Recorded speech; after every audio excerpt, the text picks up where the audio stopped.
Hi, நம்ம ஒரு புது வீடியோ சீரீஸ் ஸ்டார்ட் பண்ண போகிறோம். என்னன்னு பார்த்தீங்கன்னா, நீங்கள் சுற்றி பார்த்தீங்கன்னா, நீங்கள் எந்த ஊரில் இருந்தாலும் சரி, சுற்றி ஒரு 4 தெருவில் பார்த்தீங்கன்னா மளிகை கடை, ஜவுளி கடை, இல்லை வந்து ஒரு office setup, beauty parlour setup, இல்லைன்னா ஒரு சூப்பர் மார்க்கெட், எதுவாக வேணால் இருக்கட்டும்.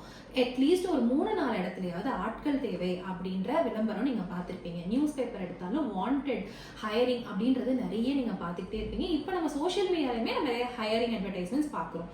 இன்னொரு பக்கம் நீங்கள் ஒரு 4 பேர்கிட்ட பேசி பாருங்க, வேலையே கிடைக்க மாட்டேங்குது, வேலைக்கு போகிறதே ரொம்ப கஷ்டமாக இருக்குது, வேலையே வந்து எங்கே வேலையில்லா திண்டாட்டம் ரொம்ப மோசமாக இருக்குன்னு சொல்லிட்டே இருப்பாங்க. அப்போ ஒரு பக்கம் வேலைக்கு ஆட்களே இல்லைன்னு சொல்கிறாங்க, இன்னொரு பக்கம் வேலையே இல்லைன்னு சொல்கிறாங்க.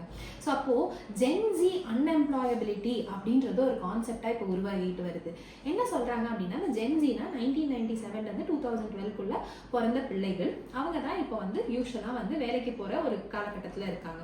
இவங்களில் அடல்ட்ஸில் வந்து ஒரு 6-7% அன்எம்ப்ளாயபிள், வேலையில்லா திண்டாட்டம் ஒரு 7% இருக்குன்னா, இந்த வயதினருக்கு வந்து 14% வந்து வேலையில்லா திண்டாட்டம் அன்எம்ப்ளாயபிலிட்டின்றது இருக்குன்னு சொல்றாங்க. அதே மாதிரி இந்தியாவில் மட்டும் இந்த வயதினர்ல 75% பேருக்கு வந்து வேலைக்கு போறதுக்கான ஸ்கில் செட் இல்லை அப்படின்னு ஆராய்ச்சி ரிசல்ட்ஸ்ல சொல்லியிருக்காங்க.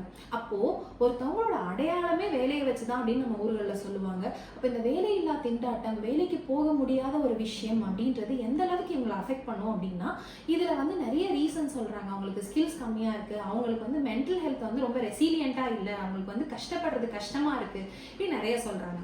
இதையெல்லாம் நம்ம பேச வேண்டிய விஷயம். இதை இந்த சீரீஸ்ல நம்ம ஒன்று ஒன்றா பார்க்க போறோம். தேங்க்யூ.